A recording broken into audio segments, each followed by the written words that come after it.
mfowethu umsakazo as a discipline, it needed someone like you, needed a Kansas, it needed a Podloza, a Bob Mabana, a Glenn Lewis. Oh man, yes, correction. Go for it. Yeah, love it. I love it. Oh boy. So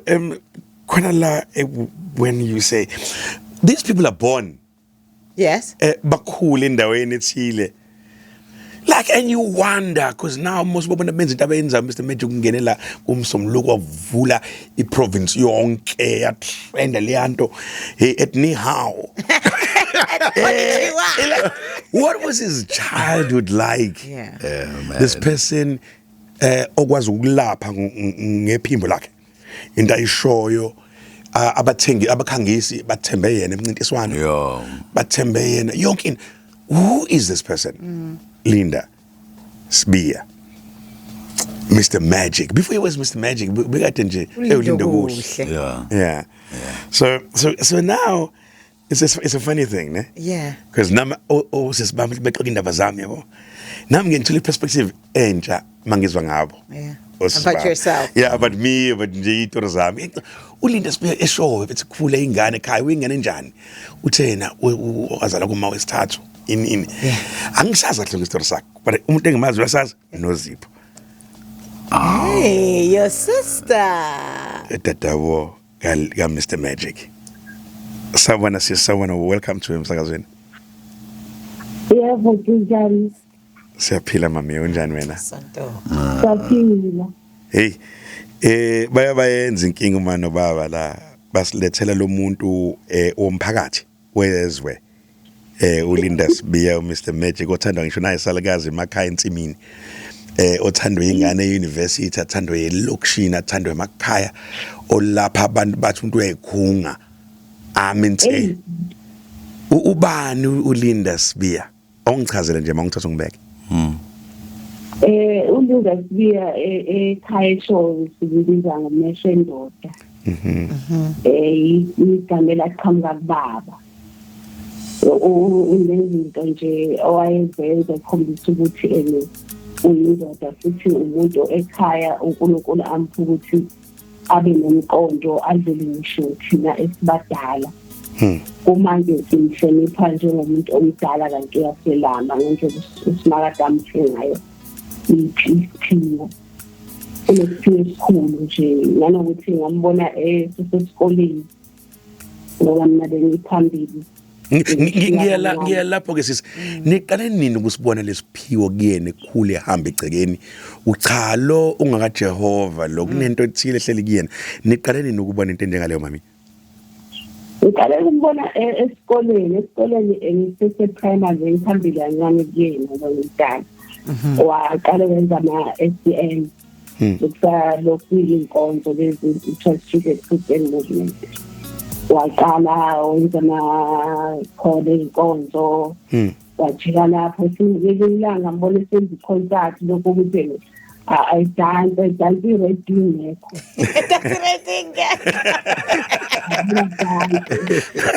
isikhathi avele umbone eqhamuka nemoto enkulu lesikhathi sihamba ngenyawo athi angigibele ngihambe ngemboto ngigibela ngihamba ngenyawo sibambe ibhanti lami ngihambe ebhreka nami ethi ayibona ngizoba nale moto mina eqhubeka nje empilweni naselusi inkomo uthole sesisakaza nelamasetshaye othiso umbone ntambama yothisa ifake yona entabeni inkomo uthole ukuthi usiyamemeza manje ukhankasa amemeze naye amyini Mabona amabhanoyi dlula sinami ngigibela lelabhanoyi. Oh Nkosi. Manje imake sisi lana ke I think lesiphiwa uNkulunkulu usheshe wamsusa esho wamlethe eThekwini ukuthi azophila ngipurpose uNkulunkulu ambekele yona. Uhambe emncane ekhaya nodumo lasheshe lamfikela. Kube njani emndenini uma ethatha leligxathu lokuthi useyahamba kanti usemanzi mbejana? Kwabanzima ehamba ngoba wayeseyofunda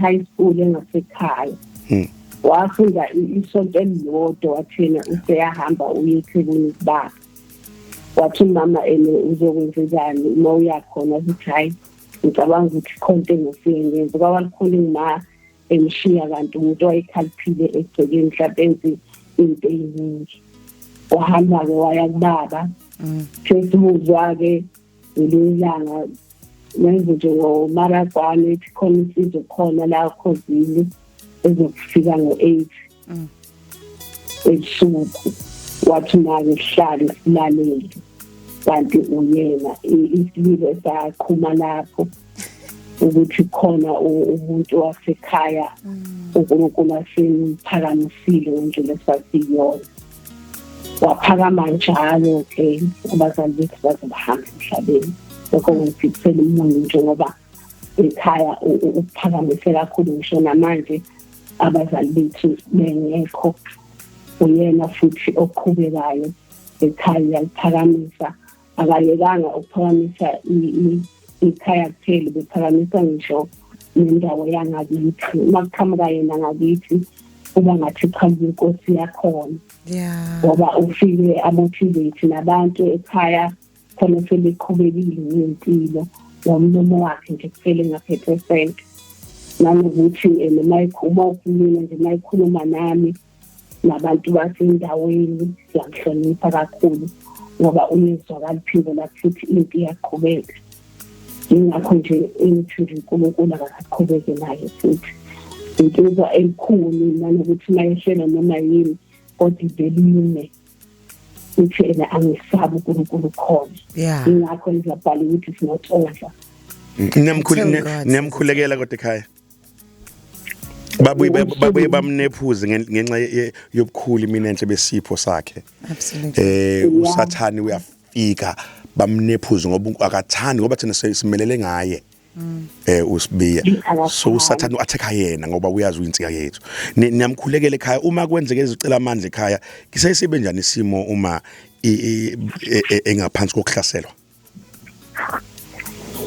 yabona mase sihlaselekile angazi uma kwenzeka mina ngedayini ekhaya ngihlaseleke kakhulu khona ikhathi lami mhlawumbe mayithi uyosebenza ngiduma mhlawumbe lenzani angilali yazi ngamhlupha kakhulu ngibuza ukuthi ukuphi ukwanjani noma uzohamba uma wayethi mayingangenanga ekhosini umzithi awenza noma isekho ngizoba yini ngingcatshwa ubani kodwa besethi likhona ikhandle limhlophe umntana masikhuleka mase ngihlasela ayikho into esiyenza ekhasi yenza mina siyemanzini sidolweni phela ngibeka usuku ngoba enhlizweni yami ngaze ngasho ngoba sesisele ekhaya sesibathathu ngathi inkosi yami ingona athethe mina kuqala ngoba uma wahamba emhlabeni angiboni ukuthi ngaqhubeka empilweni ngoba isibini angizile kuyena kusinikeza isimakade kakhulu ngisho naNkulunkulu engikhuleka ngithi hayi isimakade ukuthi ngikhulekela ulindi ukuthi aphile mhlambe aphile kuze kube phakathi ukuthi ekhaya uyena olumisiwe futhi ulinde mawahamba ekhaya ngiyazi ukuthi ngizaphila bona Santombi manje kunzima kakhulu uyamuzwa sisi wakho uyawezwa lamazwi. She walked us down in memory lane. Uyasho when things get tough wenza lokho mawa ekwenza ethi khiphane la khandlela limhlophe sihlale edolweni. How does this make you feel? Angikaze ngikhale ngezi interview sizinozipho silanga ngilama yena. Yes. Uyena samba sicela ukudla kubantu silambile ekhaya komakhelwane. So Felix nishayile this one ekhaya sasihlupheka kakhulu kwakufika umgqomo enama crust izinko ngekholudo so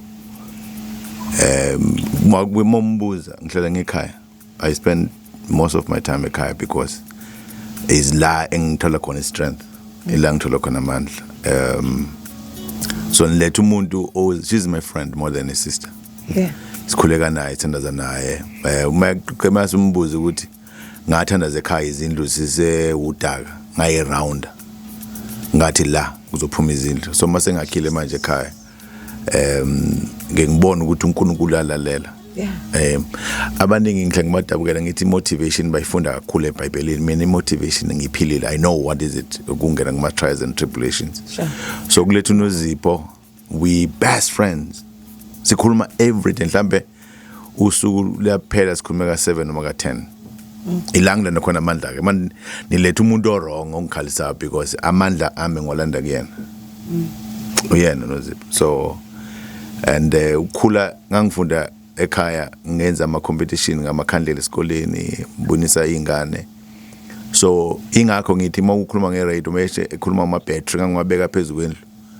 I walk radio, I eat radio, I read people, I see people, I see God in them. So what I'm doing on radio mangikuphi to me impilo yami. So man let noZipho let umuntu ongaziyo. Best friend. Angazi nami Kayla. Yeah. I was about to say, ukuthi you're talking about the relationship yakho noSizipho and it's making me so emotional because ngikhumbuza relationship yababa wami nosisi wakhe. Bathandana kanje. Yeah. And I'm thinking to myself, there is someone who's not talking to their sister or their brother. And umgqugquzela. You know, as Felix kakhulu Tumeza now, I mean, you know, sekuphele konke Hilton, ICC, Santin, Mhlanga, hotels, cars, drinks, whatever life. When you want to recharge, go to someone also ongekakubiza ngoFelix ozokubiza igama lakho. This is the only one ongena sokuthulekile athi ngiyakubona ukho right. Lo ngiyamtshela lo uhlala ethi hey ufuna kuhambe mina kuqala mina ngihlala ngithi uwe ufuna ukukhuluma ngoba uyangazi inhliziyo yami sokwenzeke konke esethi ungamkhulumisi lo ungamniki imali lo ungenzi ngithi akuyena ingoba iyamsinda lento engiyiphethe. I'm chosen. All of us are called but few are chosen. Yeah. As you are here you are chosen. Felix you were chosen doing a prank ukukhozi. Mina I was not pushing you, no, it's not me. It was not me. No. Mina ngangidlula it was a season yakho ukudlula to uyaphambili. Now I mean sonke. So what more chosen ngicela unitshela mawukhethiwe linde musu kulindela glory in the red carpet. No. Every time you're chosen, you must be ready for a black carpet. Magic. Sisnozipho. Isibusiso sika mama nobaba. Yeah. Esakhuphula umndeni osuso odakeni wazwapha kusimende. Insika yasekhaya esikhosela kuyona thina sonke lezweni. Khuluma naye ke ma sesisonga uhlelo amazwi naso inhliziyo yakho phuna ukwasho kuyena silalele sonke somphakathi. Ulalela manje uBudlinda. Ngizana ngosoto sibe Ndawo mkhulu sekthale kakhulu mawusuku ngakhulumanga nathi siyasokola kakhulu ngihlale ngitshela ukuthi bangiphenze yamfo wathi yamfo ezulu ngijabule uNkulunkulu nawe ukuthi ungashiyi akashiyana endleleni ngesikhathi zilinetha usuke khona ndawo mkhulu akaNestefane bomkhanda ngamatshe uthi wayekhona wayengalele Soto wayelalele wayekhona mhlale khona wayekhona ngishina koJob ndawo mkhulu ungakushaya konke kodwa yazi ukuthi emkhulekweni la sithola khona manje Soto uyazi isonto ukuthi ngosevele ekhaya siyambiza ukuthi makade bese yazona siyangoma awuza da Sisnozipho siyabonga kakhulu. Nkulunkulu abenani siyabonga nangesipho enisishara nathi. Yeah. Siyancela kakhulu siyakhula kuyena nangamazwi akhe nayo uNkulunkulu into ayebeke kuyena. Yeah. Abe nawe ke nawe siyabonga mama. Siyabonga kakhulu. Sizigaka CFM. Sure. The story of Linda Sibiya Mehlendoda.